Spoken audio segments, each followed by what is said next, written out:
première histoire du polar, quand par la suite la France et l'Italie diront ben oui, on en est en 1980.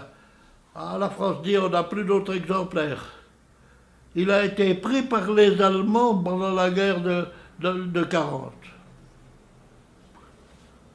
J'avais un grand ami qui s'appelait Deton, qui était directeur des archives du ministère des Affaires étrangères, et qui m'a raconté que, on ne le dit pas trop, quand les Allemands s'approchaient de Paris, le Quai d'Orsay a été saisi d'une monstre trouille, parce qu'évidemment il y avait toute la sauce qui précédait la guerre, et dans la cour du Quai d'Orsay on a brûlé des archives pendant longtemps. C'est trop bien qu'on a brûlé aussi. Mais on a l'exemplaire de Turin qui a été publié par Liprandi, etc. Vous le savez. Par où ça passe. Alors ça vient. On n'a pas publié ça, c'est resté dans les documents d'État. Les Savoyards qui sont contents d'être français, pour l'occupant, disons le français, car il est certain qu'il y a une chose. Autant les Piémontais jusqu'à maintenant, qui avaient beaucoup de choses à faire pour l'unité italienne, hein, qui devaient se mettre avec les Siciliens, les Calabrais, ils nous regrettent encore. Tandis que nous, on tourne la page. On a tourné la page complètement. Les loyalistes piémontais, qui étaient un peu le gratin, les officiers, etc., sont partis en Piémont, ils sont devenus des nationalistes italiens, ils sont de plus. Et nous, on est devenus français avec tous les défauts français, nationalisme, colonialisme. Et alors, c'est à ce moment-là que la France se dit bien, eh ben c'est département annexé, comme on disait, il va falloir qu'on les mette dans notre cartographie française, notre 80 millième, qui est en cours depuis 1816, la grande carte dont j'ai parlé tout à l'heure, et en 1863, on envoie un brave type, capitaine, ah ben on lui dit, ben monsieur, vous faites la feuille, où il y a le Mont Blanc. Ah bon. Il va au Mont Blanc, Miolet. Il est tout épaté, il n'est pas militaire. C'est un brave officier de Napoléon III, cartographe, du dépôt de la guerre à l'État. Tout épaté, pour chercher la frontière. Et il rencontre là un brave type qui s'appelle Adam Sreli. Ils deviennent copains. Et il rencontre aussi le colonel Borson. Borson, c'est un Savoyard, un des rares officiers, il a été passé par Polytechnique, qui n'avait pas opté pour le Piémont et qui travaillait au dépôt de la guerre et vient inspecter ce que fait Miolet. Et avec Adam Sreli, il discute.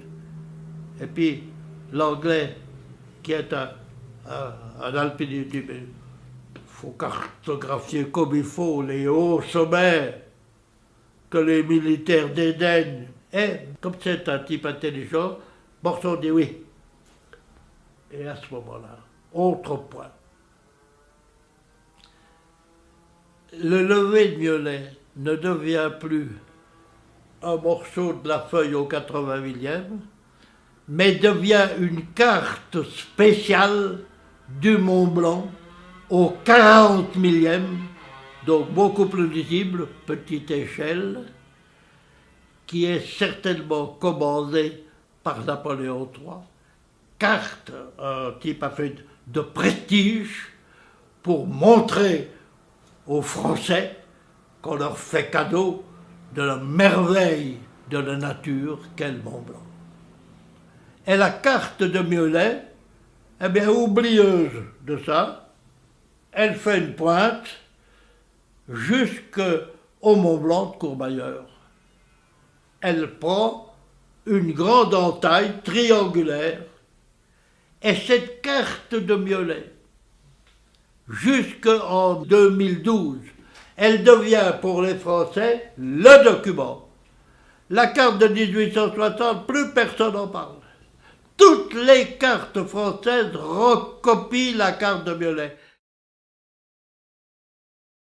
C'est les Valos qui vont enraciner, ça devient une doctrine, la loi, l'évangile.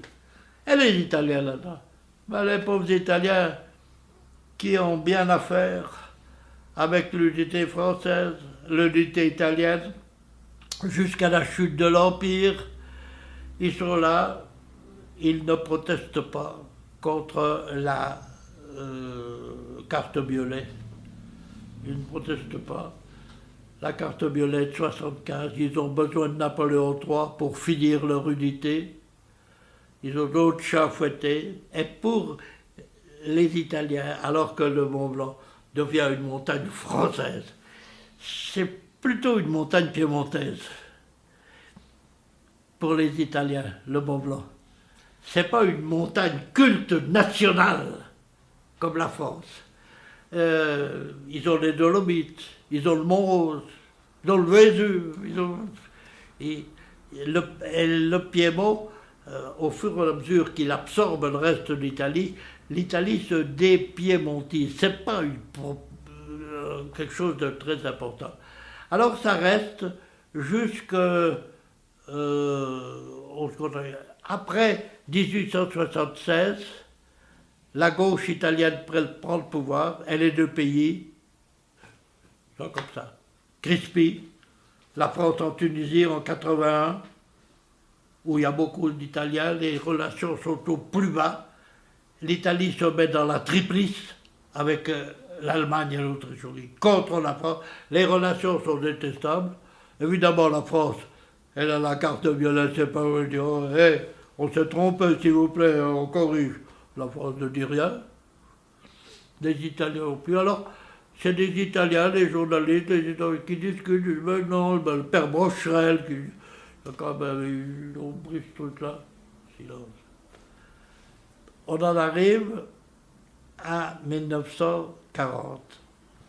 Alors, en 1940, l'Italie attaque la France, le coup de poignard dans le dos. Une petite partie de la Savoie est occupée. On dit, mais alors à ce moment-là, Mussolini il va reprendre tout le Mont Blanc. Pourquoi? Eh bien parce que, c'est moi qui l'ai montré ça, contrairement à ce que les Savoyards disent, croient, écrivent maintenant, en disant Mussolini voulait reprendre la France, la Savoie n'était pas dans les buts de guerre de Mussolini. Évidemment, il y avait la propagande fasciste, les rodomontades, mais les documents montrent que Mussolini, dans ses buts de guerre, voulait passionnément Nice, la Corse, Djibouti, le Tessin, mais pas la Savoie. Il l'a dit beaucoup de fois dans le journal, j'ai fait un article là-dessus, j'ai bien montré, c'est dans le domaine public, mais le Savoyard. Il dit, la Savoie est française. Ne nous emmerdons pas avec ce truc. On a déjà eu 30 et Trieste sur le dos avec les Autrichiens. Laissons ça. Et il ne se passe rien. Et puis, autre chose. Terre aurait pu dire oui, hein, on fait là. Il n'y a pas de traité de paix. Il n'y a pas de traité de paix. La guerre se finit et les Italiens la perdent. Et Hitler a ménagé la France de Vichy. Pourquoi? Parce qu'il voulait en faire une base pour attaquer l'Angleterre. Et alors finalement, on laisse les choses en train. 1947, traité de paix avec l'Italie. Traité de paix avec l'Italie. On rectifie la frontière dans la région de Nice, où là, il faut dire qu'en 1860, ça n'avait pas été la ligne de partage des eaux, parce que Victor Emmanuel avait voulu garder le truc, les histoires étaient moins français à 100% qu'on le dit maintenant. Alors on rectifie tout ça, on signe un petit peu aussi, touche pas le Mont Blanc. C'est pas la France qui va dire là on s'est trompé, alors on vous rend ça. La France qui avait la carte violette dit gardons ça. Puis ça reste comme ça jusqu'en 1980, où en 1980, on crée une commission pour l'abornement, pour regarder les bornes. Pour regarder les bornes, en 1980, puis cette commission, elle dit, au nom de Dieu, mais c'est tout faux. Là, c'est plus le 1860, c'est plus la carte Sardes. Alors on dit, il faut dire ça à la commission on est des trucs techniques. Nous sommes des... Donc, il faut renvoyer ça au gouvernement. Et on commence à faire un rapprochement. On est en 1980, et c'est seulement 10 ans après que Cavert, le député, pose une question. Où l'Italie dit oui, dans un grand esprit d'amitié, on ne va pas déclarer la guerre à la France pour ça, on va s'approcher du gouvernement français, qui met encore 4-5 ans pour dire nous fournirons au gouvernement italien, et on en est là. On en est là. La question est posée, elle n'a pas été réglée.